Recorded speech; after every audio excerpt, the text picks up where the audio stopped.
오늘 전할 말씀은 이사야 38장 1절부터 8절까지입니다. 제가 가진 구약 성경 페이지로는 1011페이지에 있습니다. 구약 성경 1011페이지, 이사야 38장 1절부터 8절입니다.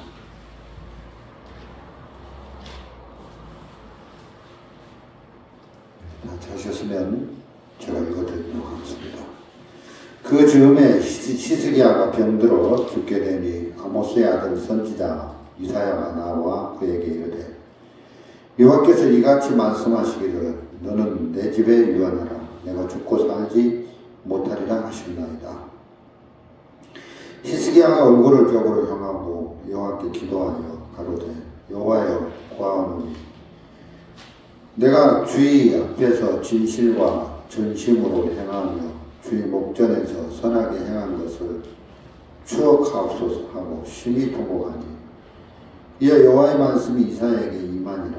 가라사대 너는 가서 히스기야에게 이르기를 내 조상 다윗의 하나님 여호와께서 이같이 말씀하시기를 내가 내 기도를 들었고 내 눈물을 보았노라. 내가 내 수완에 15년을 더하고 너와 이 성을 아수르 왕의 손에서 건져내겠고 내가 또 이 성을 보호하리라. 나 여호와가 말하는 것을 내가 이를 증거로 이 징조를 내게 주리라. 보라, 아하스의 일령표에 나아갔던 해 그림자를 뒤로 10도를 물러가게 하리라 하셨다 하라 하시더니 이에 일령표에 나아갔던 해의 그림자가 10도를 물러가니라. 여기까지 읽어드렸습니다. 오늘 저는 히스기야에 대한 말씀을 읽어드렸습니다.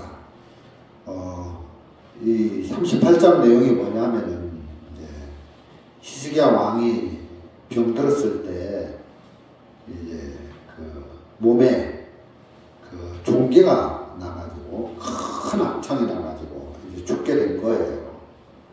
그때 이제 하나님께서 이사야 선지자를 보내가지고 너는 죽고 살지 못하리라. 그래서 내 집안에 가서 유언을 해라. 그런 이야기를 들었을 때 히스기야가 이제 하나님께 나아가서 기도를 하는 이야기죠. 히스기야의 왕의 기도 이야기입니다. 이제 히스기야가 이렇게 큰 병에 걸려 죽게 됐는데 하나님께 나아가서 이렇게 하나님 앞에 기도를 하고 이제 하나님이 그 기도 응답을 받아가지고 히스기야를 15년 더 이렇게 살게 해주는 그런 은혜를 이제 히스기야가 있는 걸 볼 수가 있다는 거죠. 히스기야가 병이 들어서 죽게 됐는데 하나님 앞에 기도할 때 대충 기도하겠습니까? 대충 기도하지 않죠. 간절히 기도를 하는 걸 볼 수 있겠죠. 어떤 형식적인 기도가 아니라 그냥 평범한 기도가 아니라 죽고 사는 문제인데 하나님 앞에 간절히 정말 온 마음으로 이렇게 나아가서 기도하는 걸 볼 수 있습니다. 자, 여러분 우리가 한번 생각을 해보자는 거죠. 히스기야가 이렇게 죽을 병이 들었을 때 하나님 앞에 나아가서 기도하는 게 히스기야는 쉬웠다는 거예요. 왜냐하면은 히스기야가 왕이 되고 나서 제일 먼저 한 일이 하나님의 성전 문을 열고 그 성전에 들어가 보니까 막 아세라상이 있고 막 우상들이 있는데 그 성전 기구들은 뿌옇게 먼지가 쌓여 있고 너무 지저분하고 했는데 성전을 깨끗하게 정화하는 일을 먼저 하면서 하나님과 이 히스기야 왕의 관계를 가까이 하는 이런 부분을 굉장히 중요시하고 또 그 일을 이루는 걸 볼 수 있습니다. 그래서 이제 히스기야 왕이 평상시에 하나님과 가까이 하는 삶을 살았기 때문에 이런 죽을 병이 왔을 때 하나님 앞에 자연스럽게 쉽게 나갈 수 있는 그런 모습들을 볼 수가 있다는 거죠. 자, 이제 히스기야 왕의 이야기도 되지만 구원받은 우리 이야기도 된다는 것입니다. 우리도 구원받고 인생을 이렇게 살다가 이렇게 주님 앞에 이렇게 멀어져서 마음을 닫고 이렇게 주님과 원수된 그런 주님과의 관계에서 이렇게 교감하지 않고 이렇게 멀리 떠나서 주님을 짓밟고 이렇게 살다가 구원을 받았지만 이렇게 어떤 문제가 딱 왔을 때 우리 삶 속에 크고 작은 문제가 왔을 때 주님 앞에 나가서 기도해서 기도 응답을 받고 이런 부분을 해결을 받아야지 할 때 그게 쉽지 않다는 거예요. 구원을 받고 평소에 하나님과 늘 교감하면서 이런 주님과의 관계를 잘 가지고 이제 가까이서 신앙생활 한 사람은 어떤 문제가 있을 때 주님 앞에 나가서 이 부분을 해결받는데 쉬운데 주님 앞에 나가서 기도하고 이렇게 해서 이제 쉬운데 그래서 우리가 이제 어떤 관계 주님과의 교감을 가지고 사느냐 이게 평상시에 중요하다는 것입니다. 근데 히스기야 왕은 이런 죽을 병이 들었을 때 이제 평상시에 주님하고 교감하면서 가까이서 지냈기 때문에 그게 이제 쉬운 걸 알 수가 있습니다. 뿐만 아니라 히스기야가 이제 죽을 병이 걸려서 이제 하나님 앞에 기도하는 모습을 볼 수 있고 또 이제 히스기야가 이제 우리가 이사야 성경에 보면은 히스기야가 하나님 앞에 나가서 기도하는 일들이 많이 있었는데 한 두세 번 있었는데 두 번째는 이제 그 아수르 왕 사네립이 유다 남유다를 공격해서 멸망시키려고 할 때 그 아수르 왕 사네립이 굉장한 강대국이었기 때문에 도저히 이 히스기야 왕은 유다 왕 히스기야가 이길 수가 없다.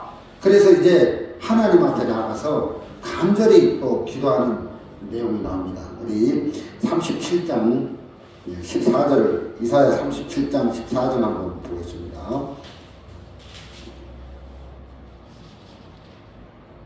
히스기야가 사자의 손에서 글을 받아보고 여호와의 전에 올라가서 그 글을 여호와 앞에 펴놓고 여호와께 기도하여 가로되 구름 사이에 계신 이스라엘 하나님 만군의 여호와여 주는 천하 만국의 유일하신 하나님이라 주께서 천지를 조성하셨나이다.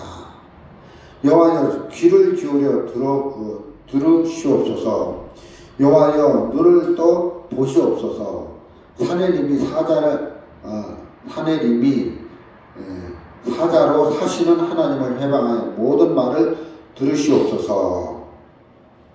이렇게 이 아수르 왕 사내림이 이제 이스라엘을 공격하러 올 때에 남유다를 공격하러 올 때에 히스기야 왕은 자기 힘으로는 저 나라를 무찌르고 이길 수 없다. 그래서 너무 이제 강한 나라라 이길 수 없다. 그래서 이제 그런 문제 앞에 또 하나님 앞에 나가서 기도를 해서 하나님이 또 아수르 왕을 물리쳐주고 사내림 왕을 물리쳐주고 그래서 이제 유다를 이제 지키고 이런 것들을 이제 볼 수가 있다는 거죠. 그래서 이제 그 아수르 왕의 그 침략에서 하나님 막아주시고 또 히스기야가 죽을 병이 들었을 때 하나님 앞에 나가서 기도를 했을 때 하나님이 응답을 해주셔서 이제 히스기야 왕의 병을 고쳐주셔서 살려주시고 그런 은혜를 입었다는 거예요. 그래서 이제 히스기야가 이제 병 나은 그런 소식이 이제 주위 나라에 전해지면서 이제 바벨론 방백들이 이제 사신들을 보내가지고 이제 어떻게 병이 나았는지 들어보려고 보냈는데 히스기야 왕이 그 하나님 자랑은 안 하고 그 국고에 쌓아둔 보물들, 은금 패물들을 다 보여주면서 자기 자랑을 하는 겁니다. 나라 자랑을 하고.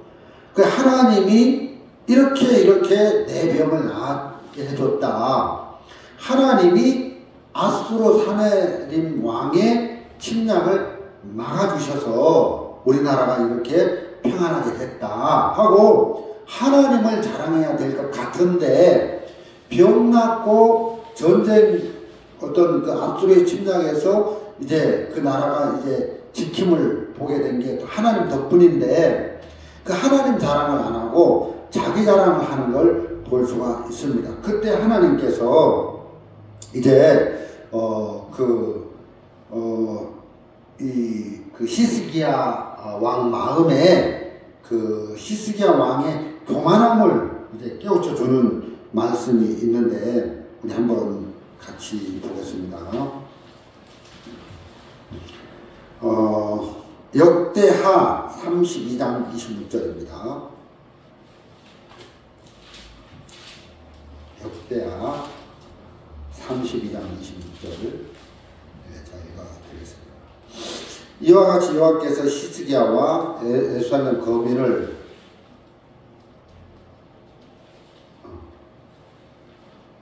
32장 26절 26절입니다. 히스기야가 마음의 교만함을 뉘치고 예루살렘 거민들도 그와 같이 하였으므로 여호와의 노가 히스기야의 생전에는 저희에게 임하지 아니하니라. 자, 하나님께서 이렇게 히스기야 마음에 교만한 마음을 뉘우치게 했다는 거예요.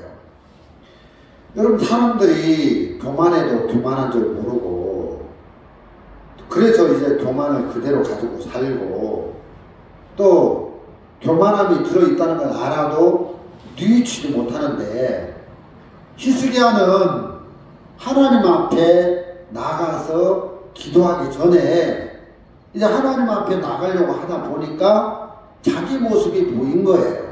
아, 하나님이 내 병을 고쳐주고 우리나라를 아수르 사네림 왕에서 지켜주셨는데 왜 바벨론 방백들이 보낸 사신 앞에서 그 하나님을 높이지 못하고 나를 높이고 우리나라의 어떤 그 국고에 있는 재물들을 보이면서 자랑하고 이렇게 하지? 아, 내가 교만했구나.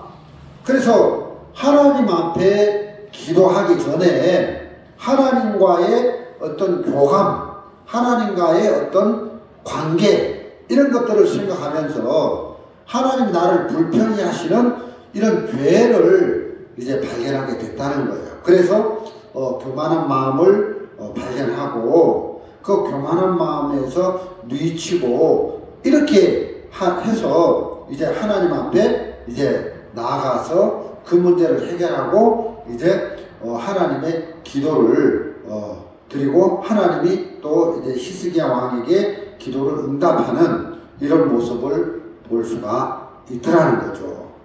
여러분, 히스기야가 하나님의 성전에 올라가서 어떤 문제가 있을 때 그 문을 열고 성전 문을 열고 성전에 들어가서 이제 하나님 면전에서 기도를 하는 거잖아요.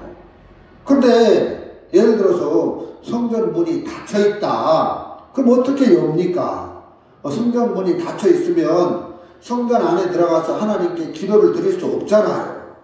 그래서 우리가 하나님 앞에 기도를 드리기 전에 이렇게 우리 마음이 이렇게 멀리 하나님에게서 멀리 있어서 하나님 앞에 기도 드릴 수 없는 이런 마음에 이렇게 하나님을 향해서 평상시 닫고 살고 하나님보다 나를 더 섬기고 내 육을 따라가고 욕심을 따라가고 그냥 하나님을 그냥 형식적으로 섬기고 이런 어떤 하나님 앞에 이렇게 교감할 수 없는 그런 하나님 면전에 이렇게 원수처럼 산 이런 죄들을 하나님 앞에 드러내고 그래서 그 부분을 뉘우치고 이런 내가 뭘 잘못했는지 이런 것들을 발견하고 거기서 뉘우치고 돌이키고 그래서 이제 하나님의 관계, 하나님이 불편하게 하는 것을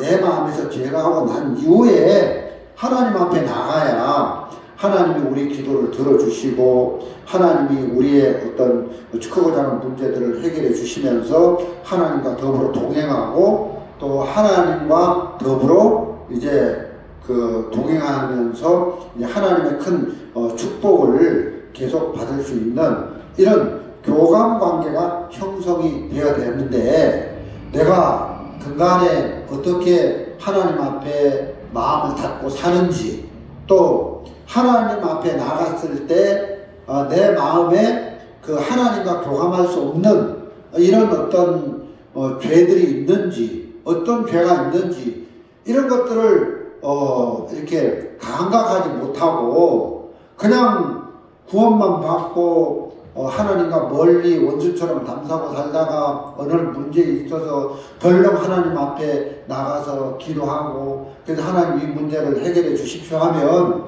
하나님이 그 기도를 들어주지 않는다는 겁니다. 하나님께서 우리가 드리는 그 기도를 들어 응답해 주지 않는다는 것입니다. 그것은 마치 불교식이라는 거죠.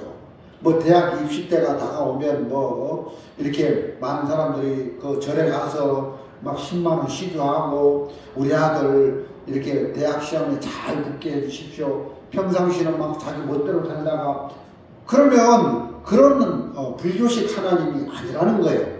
평상시 하나님과의 우리의 관계를 어떻게 교감하고 어떻게 가까이 하면서 살았느냐 그게 참 중요하다는 것입니다. 예를 들어서 어떤 아버지하고 아들이 한 집에 사는데 아버지가 항아리를 굉장히 금이야오기하고 귀중하게 여기고 이제 잘 닦고 보관하고 해서 장롱 위에다가 올려놓은 거예요. 뭐 고려청자, 뭐 백자 이런 건 아니지만 아주 귀한 그 집안의 골동품으로 여기는 항아리가 있는데 그 장롱에 얹어놨는데 어느 날 형하고 동생이 방 안에서 다투다가 그 형이 장롱 위에 있는 항아리를 떨어뜨려 가지고 깨트려 버렸어요. 그래서 형이 생각을 하는 거죠. 야, 이거 아버지가 정말 귀하게 여기는 그런 항아리인데 내가 깨트렸구나. 얼른 그 깨진 항아리를 막 이리저리 해가지고 막 본드 붙이고 해도 안 되는 거예요. 그래서 이걸 복구가 안 돼가지고 그 장롱 뒤로 떨어뜨려 버렸다는 거죠. 자연스럽게 이제 항아리가 장롱 뒤로 떨어져 가지고 깨진 것처럼 해서 자연스럽게 깨진 것처럼 해서 이렇게 자기 죄를 가렸는데 어느 날 이제 아버지가 또 이렇게 방 안에 들어와서 보니까 장롱 뒤에 항아리가 깨져 있는 걸 보시고 이제 안 거죠. 아, 내 큰아들이 이 항아리를 깼구나 하고 이제 아버지는 알고 있는데 그 아들이 야, 내가 이제 이 아버지의 그 귀하게 여기는 이 물건을 내가 깼는데 왠지 모르게 아버지 앞에 나가기도 힘들고 부끄럽고 참 서먹서먹하고 그런데 어느 날 너무 마음이 이제 끄럽직해가지고 안 되겠다. 내가 아버지 앞에 이런 내가 지은 죄를 가서 이렇게 고백하고 이 부분을 드러내야 되겠다 해가지고 아버지 앞에 나갔어요. 아버지, 사실은 제가 아버지가 귀하게 여기는 항아리를 깼습니다. 그리고 내가 이렇게 자연스럽게 깨진 것처럼 이렇게 했는데 제 마음이 너무 아버지 앞에 자유롭지 못해서 이렇게 나왔습니다. 아버지, 내 죄를 용서해 주십시오. 그런데 이제 아버지가 뭐라고 하냐면, 아들아, 나는 네가 이렇게 했다는 걸 미리 알고 있었다.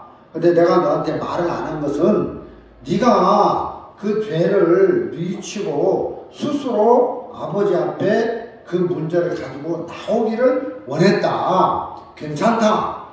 그래서 이제 아버지하고 아들의 관계가 회복이 된 거예요.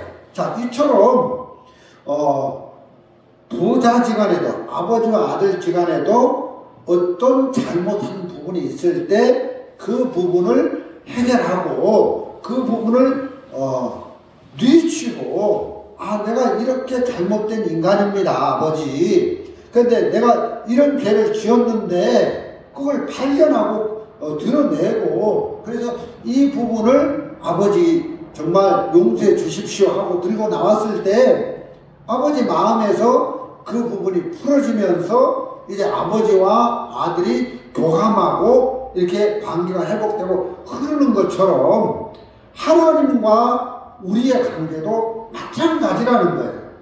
구원을 받았지만, 교회에서는 구원을 받았지만, 구원을 받고 신앙의 삶 속에서 우리 하나님을 멀리 등지고 하나님과 원수처럼 살았다. 나는 나를 더 신뢰하고 내 육신을 섬기고 살았다. 그래서 하나님을 무시하고 살았는데, 교만하게도 이런 어떤 그런 하나님 앞에 이렇게 마음을 닫고 산 이 부분이 있는데, 이 부분을 그냥 놔두고 그냥 어떤 문제가 딱 발생했을 때 하나님 이 부분을 풀어주십시오 하고 나가면 하나님이 우리의 기도를 들어서 응답해 주시지를 않는다는 것입니다.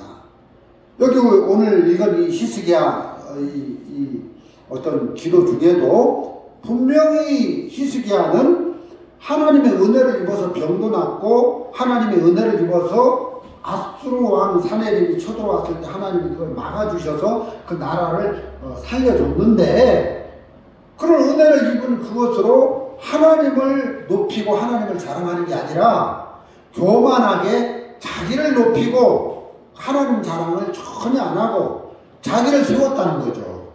그래서 하나님이 이 히스기야 왕의 마음에 교만함을 보여주는 거예요. 근데 내가 교만하구나. 내가 이렇게 교만한 마음을 가지고 중심에서 하나님을 무시하고 살았구나. 하나님을 자랑하지 않고 하나님을 높이지 않고 이렇게 살았구나. 이 죄를 뉘우쳐야 되겠구나 하고 그런 마음을 가졌다는 거예요. 자, 우리가 구원을 받았는데 영적인 감각이 있어야 된다는 거예요. 요즘 내가 하나님 앞에 어떤 삶을 살고 있지? 이런 것들을 감각할 줄 알아야 된다는 거예요. 그래서 하나님과 교감하면서 하나님의 음성을 들을 줄 알아야 된다는 거예요. 자, 히스기야는 그냥 병만 낫게 해달라고 일방통행으로 기도한 게 아니라, 기도를 했을 뿐만 아니라 그 기도에 대한 응답을 받는 걸 볼 수 있습니다. 우리 38장 이사야 38장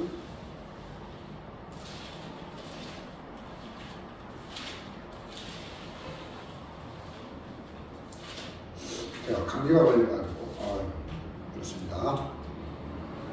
은혜를 입어야 될 것 같습니다. 설교하는데 38장 8절에 보면 7절 나 여호와가 말한 것을 내가 이를 증거로 이 징조를 내게 주리라. 보라, 아시아 일령부에 나갔던 해 그림자를 뒤로 10도를 물러가게 하리라 하셨다 하라 하시더니, 이에 일령부에 나갔던 해의 그림자가 10도를 물러가니라.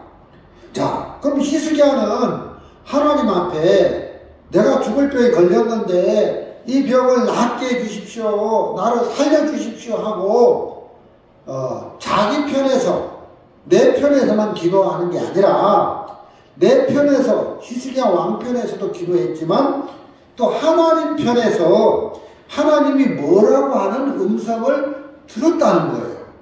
여러분, 기도라는 것은 내 편에서 어떤 것을 하나님께 기도하는 것도 맞지만 또 하나님이 또 말씀하시는 음성을 하나님 편에서 하시는 나에게 말씀하시는 그 음성을 듣는 것도 기도라는 거죠.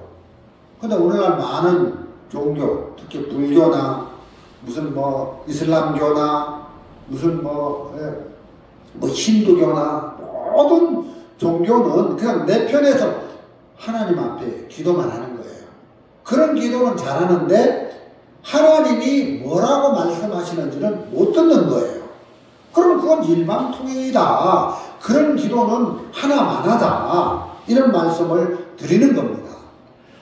우리가 하나님께 기도를 하지만 우리가 하나님께 내 편에서 어떤 문제를 기도도 해야 되지만 그 부분에 하나님이 들으시고 뭐라고 말씀하시는지 하나님이 말씀하시는 그 소리를 들을 줄 알아야 된다는 것입니다. 그래서 히스기야 왕은 기도도 했지만 하나님이 그 징표로 해 그림자를 15도 뒤로 물러가게 할 것이다. 그런 하나님의 음성을 들었다는 거죠. 여러분, 사도 바울도 병이 있었습니다. 그때 이제 하나님께 병 낫기를 기도했는데 응답이 없는 거예요. 그 3번 기도를 했는데 내 은혜가 독하도다. 약할 때 그리스도께서 강함을 하면서 네가 너무 자호해질까봐 교만해질까봐 내가 그 병을 안 고쳐주겠다 해가지고 이제 하나님의 음성을 듣고 그 다음부터는 하나님 앞에 자기 병을 낫게 해달라고 기도하지 않는 걸 볼 수가 있다는 거죠. 그래서 우리 편에서 기도하는 것도 필요하지만 내 편에서 하나님 앞에 이 문제를 해결하려고 기도하는 것도 맞지만 하나님 편에서 뭐라고 우리에게 말씀하시는지 그 음성을 듣고 그렇게 하나님 편에서 이렇게 우리가 교감하는 그게 더 중요하다는 것입니다. 그래서 이렇게 기도는 서로 주고받고 이 교감인데 하나님의 음성을 들을 수 없다면 잘못됐다는 거죠.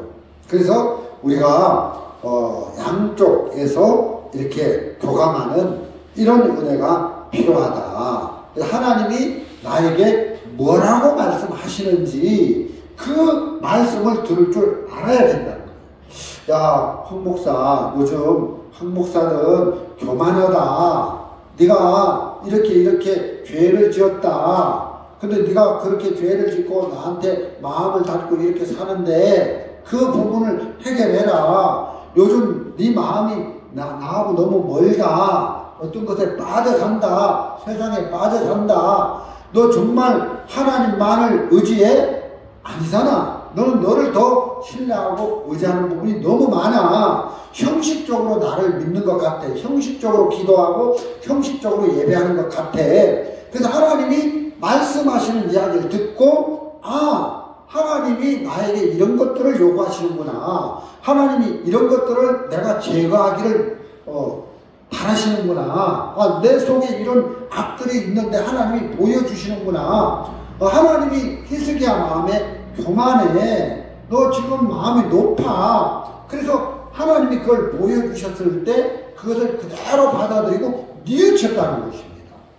여러분, 얼마나 많은 사람들이 일반 교회 교인들처럼 구원을 받았다 해도 자기가 어떤 사람인지를 모르고 교만해도 교만한지를 모르니까 뉘칠 수 없고 잘못돼도 잘못된 줄 모르니까 바꿀 수가 없는데 그것은 마치 하나님이 하시는 말씀을 안 듣기 때문에 하나님이 내게 뭐라고 말씀하시는지 그 이야기를 듣는 것도 기도라는 거죠.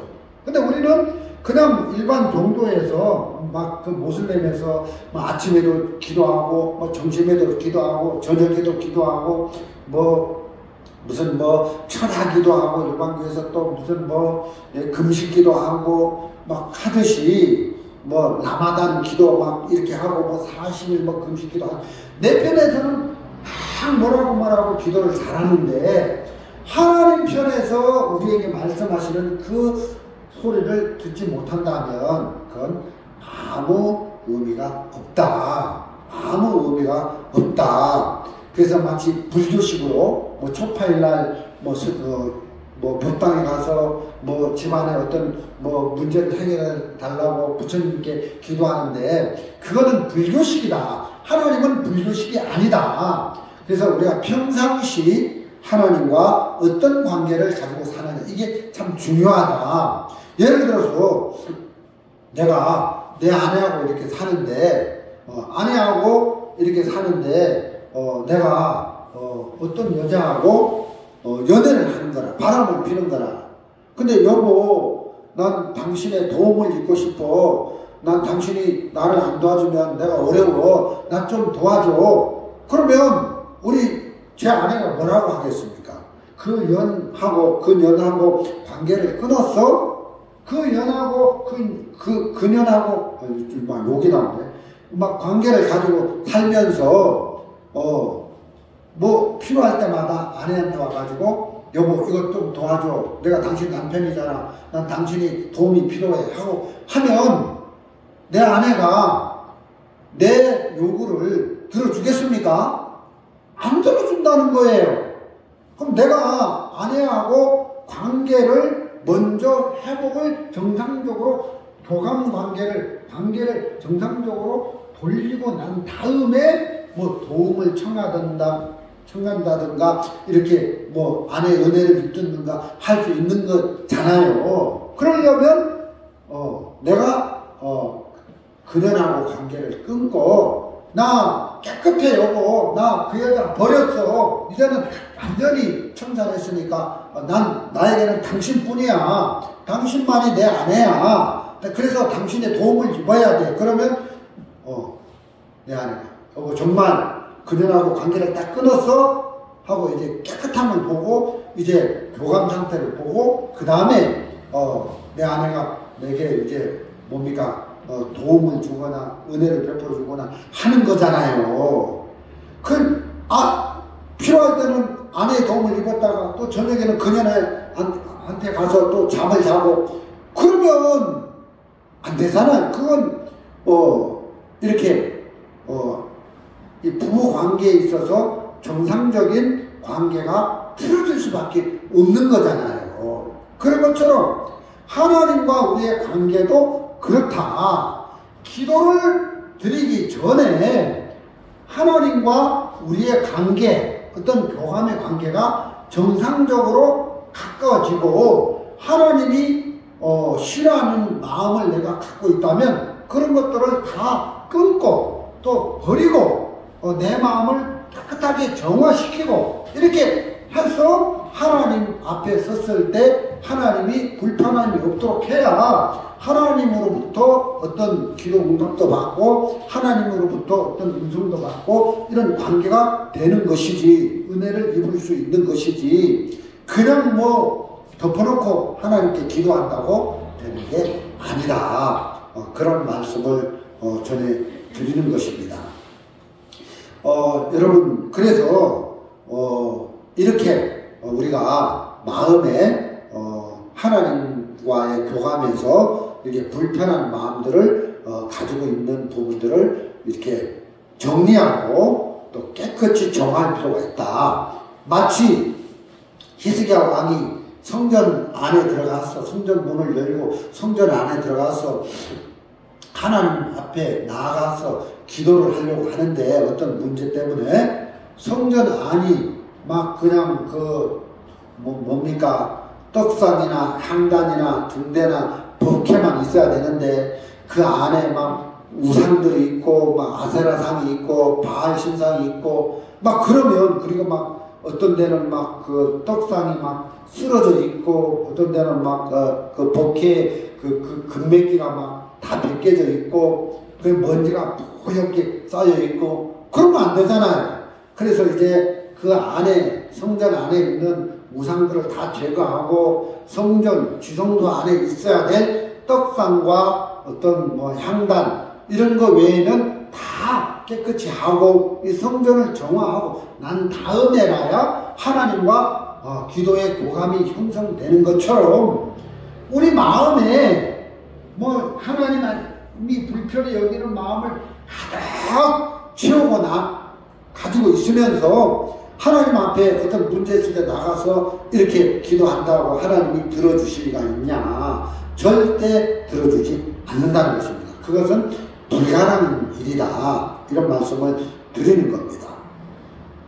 여러분, 이 히스기야가 하나님 앞에 나갈 때 어떻게 기도했습니까? 그냥 하나님께 나가는 게 아니라 3절에 가로되 여호와여 구하오니 내가 주의 앞에서 진실과 전심으로 행하며 주의 목전에서 선하게 행한 것을 추억하옵소서 하고 심히 통곡하니.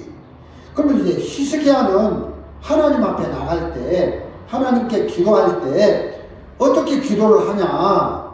하나님, 내가 평상시에 진실함과 전심으로 행하지 않았습니까?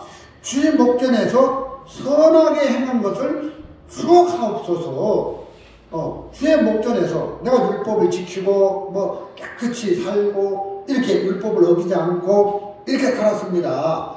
복음서를 보면 마치 바리새인이 하나님 앞에 나갈 때 나는 뭐 소득의 11조를 드리고 막 가는 불이 토색 안 하고 저 세리처럼 더럽게 안 살았습니다. 이렇게 자기가 하나님 앞에 성실히 행한 것을 들고 나가잖아요.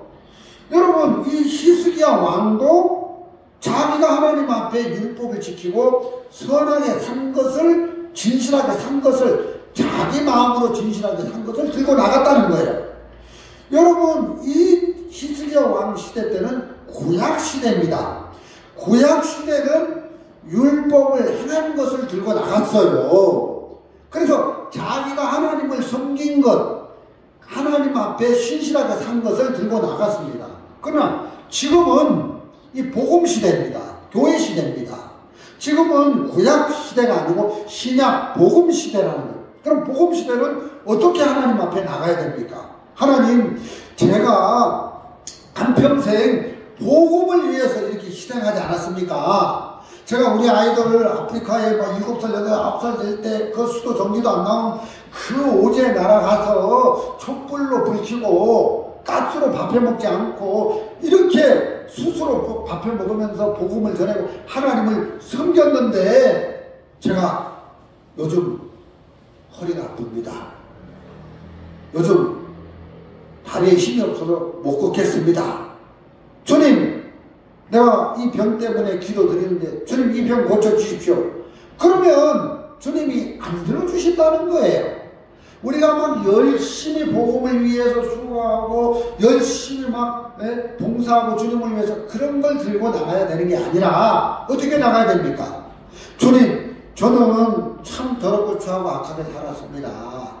정말 저는 교만하게 거만하게 주님보다 나를 더 섬기고 살았습니다. 그렇지만 이런 죄를 위해서 주님이 예수님을 보내주지 않았습니까? 그 예수님 십자가의 피로 내 죄를 깨끗하게 씻어주셨습니다.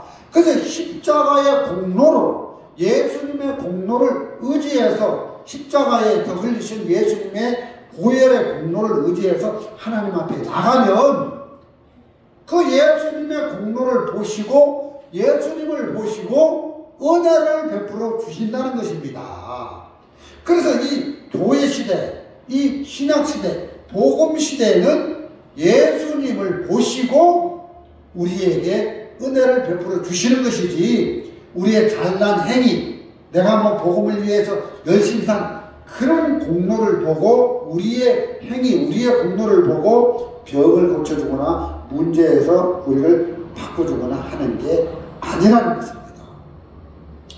그래서 우리가 하나님 앞에 나갈 때는 물론 그 화목하는 이 제보다도 속죄 제사가 먼저 있어야 되겠죠. 그래서 예수님이 십자가에서 우리의 모든 죄를 씻었다. 그래서 그 속죄 제사가 근거가 돼서 그 다음에 우리 삶 속에서 하나님을 섭섭하게 한 이런 우리가 하나님 앞에 범죄한 이런 죄들을 이제 화목제를 드리고 거기서 이제 번제도 나오고 이렇게 하는 것이지, 이제 화목제 먼저 드리는 이런 건 없다. 속죄, 구약에도 속죄 다음에 화목제가 있고 번제가 있고 하듯이 예수님의 영원한 속죄를 우리가 받고 난 다음에 이제 우리의 어떤 삶 속에서 하나님 앞에 섭섭하게 한 그런 죄들을 이제 화목 제사를 드리는 이런 부분이 있어야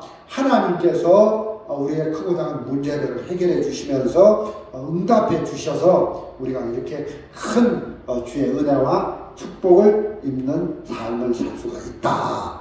이런 마음이 드는 것입니다. 그래서 저는 근간에 제가 하나님 앞에 좀 마음을 이렇게 마음으로 누이쳐야 될 죄가 있다면, 저는 전에 있던 단체에서 하나님을 섬기는 것보다 하나님은 두 번째고 사람을 섬겼다.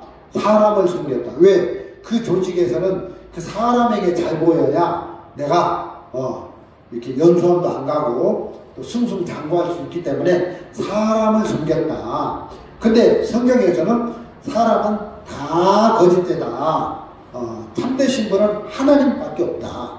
근데 어떤 분이 그랬다. 우리 목사님은 안 그래요. 그런데 아니다. 우리 목사님은 안 그래. 그런 성경이 없다. 성경에는 사람은 다 더럽고 추하다고 돼 있다. 근데 제가 전에 있던 교단에서는 하나님보다 사람을 더 섬겼다. 왜? 그 사람에게 잘 보여야 승승장구하고, 그 사람에게 찍히면 좌천되고 연수원 들어가고 잘리고, 그러면 동료 목사들에게서 창피를 보고 인정을 못 받기 때문에 나는 사람을 섬겼다. 이런 마음이 드는 겁니다.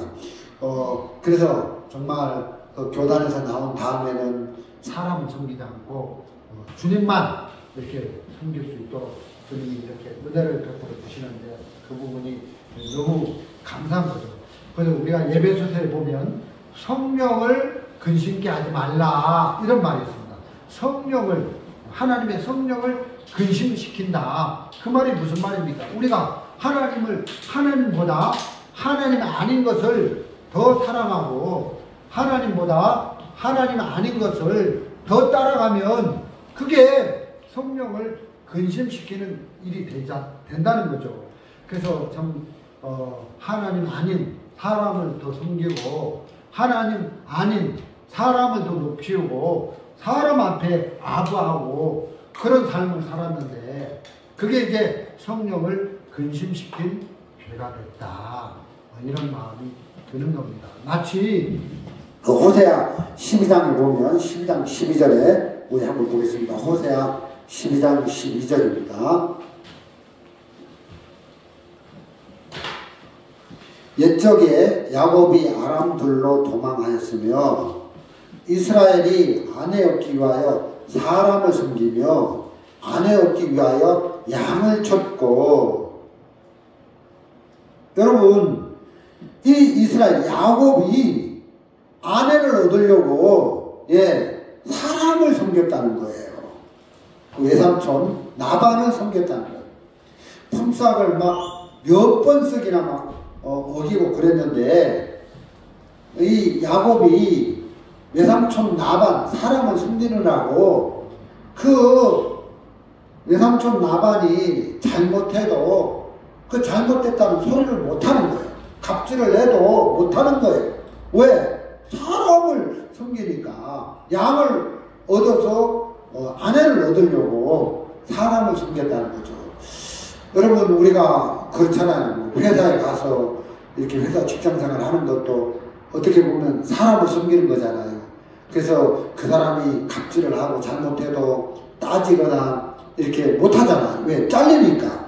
그래서 이제 눈치를 봐야 되고 아부를 해야 되고 그래야 되는데, 저도 전에 있던 교단에서는 정말 그 사람에게 잘 보여서 승승장구하고 싶고, 그래서 눈치를 보고 하나님을 섬긴 것이 아니다. 그래서 성령을 근심하게 하는 죄를 지었는데, 호세아 12장 12절에 보니까 이 야곱이 정말 아내 얻기 위해서 바단 아람에서 사람을 섬긴 이 모습이 하나님을 섬긴 게 아니라 13절에 보면 여호와께서는 선지자로 이스라엘 애굽에서 인도하여 내신 선지자로 저를 보호하셨거늘 했는데, 하나님을 섬길 사람으로 이렇게 인도하셨는데, 사람을 섬기면서 죄물 얻는 데 빠져서 이렇게 흘러갔는데, 사람 섬긴 죄에서 돌이켜야 된다, 이 마음이 드는 거예요. 저는 또 목사다 보니까 제가 이제 이렇게 구원받은 목회자로서 이렇게 신령한 말씀을 전하다 보니까 제가 대단한 사람인 줄 알고 나를 높이고 살았다는 거죠. 교만하게도. 그래서 웬만한 사람들, 웬만한 일반교회 목사를 다 무시하고, 뭐 구원도 안 받은 것들, 그럼 요즘 뭐 욕이 자주 나오네요.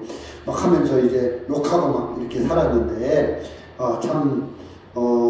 기소서를 나와서 이렇게 보니까 제가 잘난 사람이 아니라 참 못난 사람이다.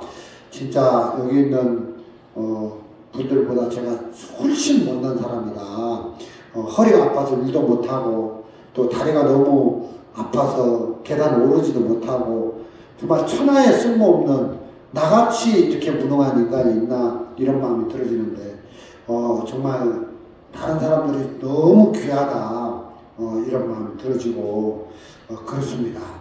근데 참 이렇게 나를 교만하게 사람을 여러분 잘 들으십시오. 나를 높이고 살았는데, 그래서 다른 사람을 무시하고 살았는데, 이 죄에서 하나님이 돌이킬 수 있도록 하시라, 이런 마음이 들어지고, 그래서 우리가 하나님과의 관계, 교감, 어떤 흐름, 이런 것이 요즘 정상적으로 되어지고 있는지 안 되어지고 있는지, 하나님을 섭섭하게 한 것이 있는지, 내가 하나님의 마음을 거스르고 막고 있는 것이 있는지, 이런 것들을 마음에 잘 발견하고, 이런 부분에 대하여 죄를 뉘치고 하나님 앞에 나가야 이렇게 교감이 된다, 이런 마음이 듭니다.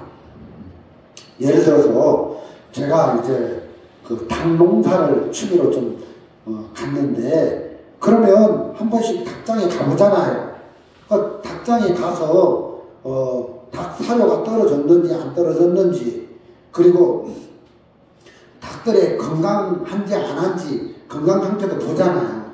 누가 뭐 호흡기 질환 병이 걸렸는지, 감기병이 걸렸는지, 지금 이렇게 몸 움직임 상태가 둔한지 안 둔한지, 뭐 눈꺼풀이 막 내려앉아가지고 좋은지, 이런 걸 보면서 건강 상태도 보고, 또 겨울에는 물이 온다는데 닭들이 물도 먹어야 되는데 닭들이 먹는 물이 얼었는지 안 얼었는지, 이런 것도 보고, 또 뭡니까,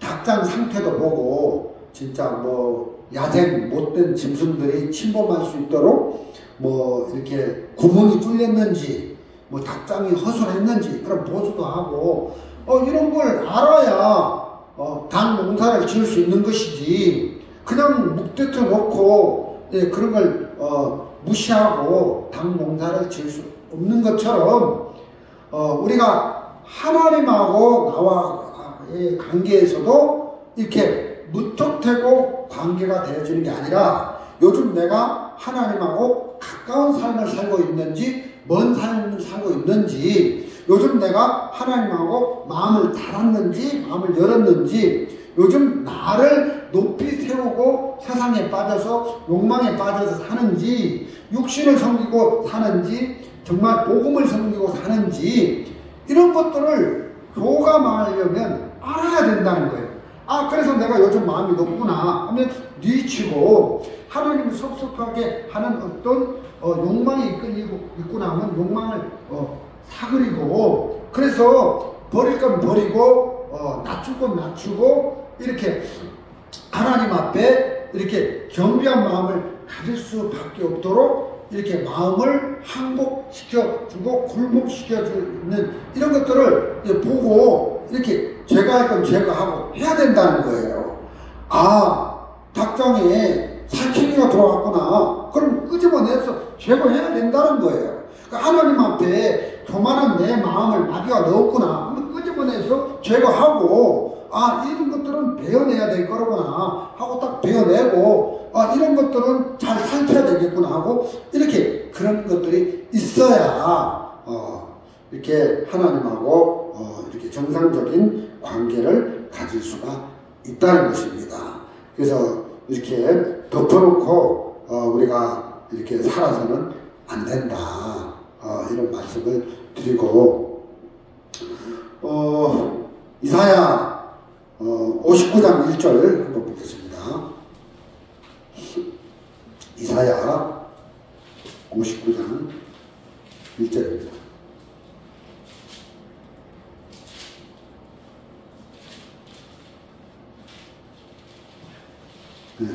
여호와의 손이 짧아 구원치 못하심도 아니요 귀가 둔하여 듣지 못하심도 아니라 오직 너희 죄악이 너희와 너희 하나님 사이를 내었고 너희 죄가 그 얼굴을 가리워서 너희를 듣지 않으시게 함이니. 자, 이사야 59장 1절 2절에 보면 기도를 해도 하나님이 안 들으시는 거예요.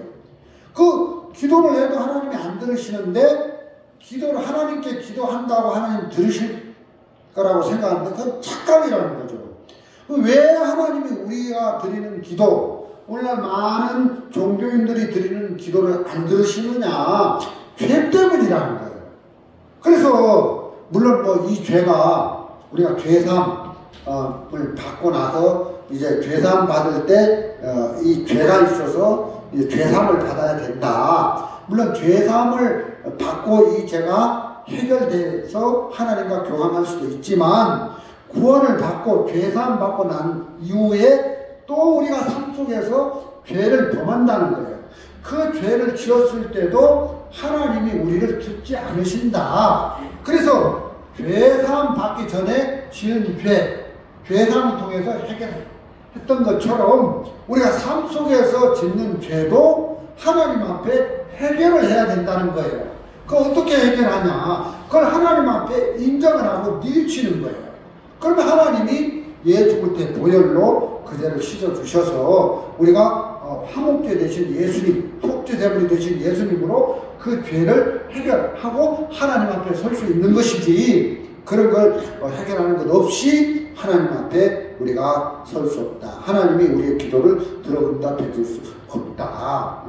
삶 속에서 짓는 죄 문제를 해결해야 된다. 이런 말씀을 59장에서 우리에게 해주고 있다는 마음이 듭니다. 뿐만 아니라 우리 이사야 38장 17절 더 이어서 한번 보겠습니다. 보옵소서 내게 큰 고통을 당하신 것은 내게 평화를 주게 하심이라. 주께서 나의 영혼을 사랑하사 멸망의 구덩이에서 던지셨고 나의 모든 죄는 주의 등주에 던지셨나이다. 참 이 말씀을 보는데 좀 재밌는 거예요. 아니 히스기야 왕이 하나님 앞에 병 낫기 위해서 기도를 했는데 하나님 병을 나아줬으면 그 기도 응답으로 감사해서 하나님 앞에 하나님 내가 죽을 병이 걸렸는데 하나님 병을 고쳐줘서 고맙습니다 하고 이렇게 해야 될 것인데 왜 나의 모든 죄는 주의 등지에 던지셨나이다. 여기서 자기 죄가 없어졌다 이 이야기를 할까? 병 나은 기도 응답을 받고 난 후에 이제 10절부터 쭉 하나님이 내 병을 내 기도를 들어주셔서 이제 쭉 그 10절부터 이제 그런 내용들인데 죄를 씻어주신 부분을 들먹이냐?